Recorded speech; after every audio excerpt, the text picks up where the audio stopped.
Hi, everybody. My name is Vicky Essebag, and this is Tara Gretton. And we're here today with Power Burst number 17. And the question that we have for you today is how can we connect socially just a little bit more? And what are the tiny things we can do that will make a difference? Right.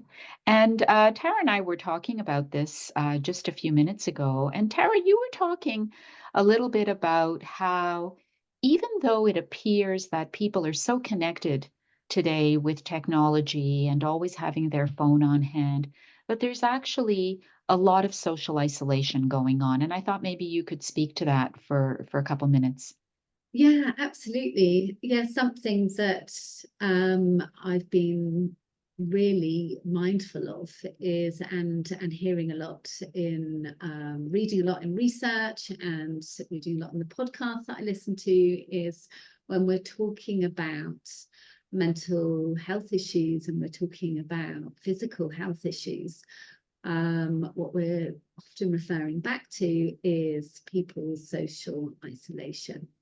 And that in a world, in a time when we are so connected through social media, through the internet, that actually people are isolated. And loneliness is just such a huge issue.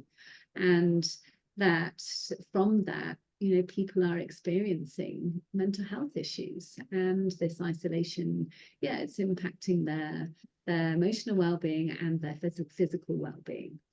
And something that I notice in the schools with the young people that I work with, that isolation from being on their phones, from gaming, and we know all of this about mobile phones and about gaming, and I'm just kind of thinking about actually, so we know the issues, we know the rising statistics in the rise of mental health issues for adults and young people. So what can we do? What can we do differently? And then particularly at a time when it's hard to access talking therapies, when people and people are waiting a long time. It's like, actually, when we go back to who we are as humans, we are social beings. We instinctively should be together in groups and tribes and communities. Yeah. And and we're not. There's a huge disconnect, and there's a huge focus on individualization, and through technology and through urbanization, we have become physically disconnected.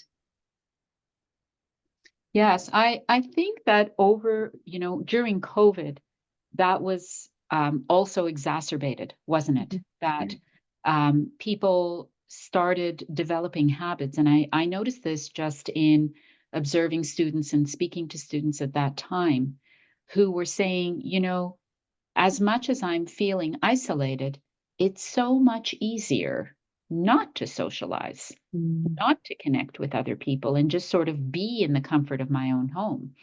And there were young people who had usually been experiencing a lot of anxiety who suddenly were feeling a little more relaxed because they didn't have to step up to that social situation. And unfortunately, as we know, with any type of behavior, it's habit forming. You do enough of it, you sit alone in your room on your computer enough, and it will become a bit of a habit, and it will become easier not to socialize than to socialize. But I think you raise a really strong point when you say, what are the small things that we can do to turn that around? And I think the operative word there is small. Yeah. That when we talk about socializing, it doesn't have to be the grand overture, right? It doesn't have to be, oh, I'm going to go to the big party, or we're going to go out for the big event, or out for dinner, or, that we're going to get together with a group of friends and go and play a sport or a game, or, It can be very, very small, minute, simple ways in which to engage with other people. Yeah. So, how can we make that difference? How can we do that effectively so that we will notice that socially things have improved and actually feel better in our lives? Mm. Yeah, yeah, absolutely. Such a wonderful question. And I think something that I've been reading about lately is co-regulation, how we can, in our connections, that we can co-regulate, that together we can calm each other, that we can feel safe and supported. And that, co-regulation is mutual emotional support and connection. And I think, you're right, for people, because these things are habit, to be able to step out of that can be really frightening. So when we think about taking tiny, tiny, tiny steps, not making those massive leaps as you've described, what that can look like can be the smallest of connection. That could be eye contact, could be turning our bodies when we're talking to somebody, that we're sort of actually facing them, that we are actually, rather than kind of, being busy and looking away and or on our phones, that we can use our bodies to connect with people. That's just noticing people, that eye contact, that how we physically position ourselves around the people that we're communicating with, the simple things that we can do. Even something as simple as a smile. A smile. Somebody smiles at you, we're smiling at somebody and letting them know that you are physically connecting with them in a positive way.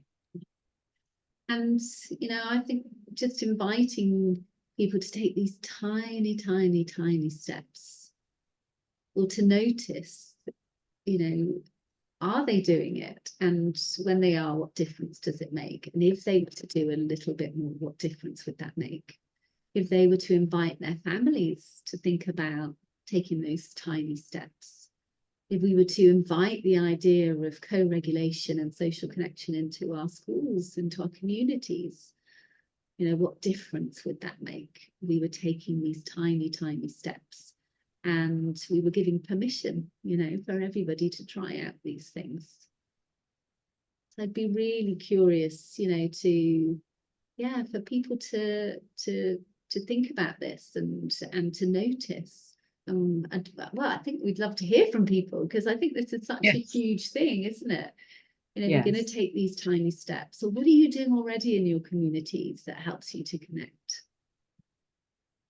Yes, I love that, Tara. And I think that our listeners can be thinking about that right now, and some of the small actions that they're taking in their daily lives.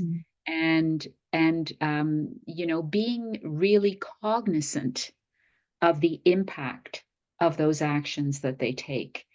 Because sometimes we overlook how effective and meaningful those small, small tasks are, those small actions. So thank you very much. And as always, we want to listen to our listeners. We love your comments, and have a great day. Yeah. Have a good day. Take care.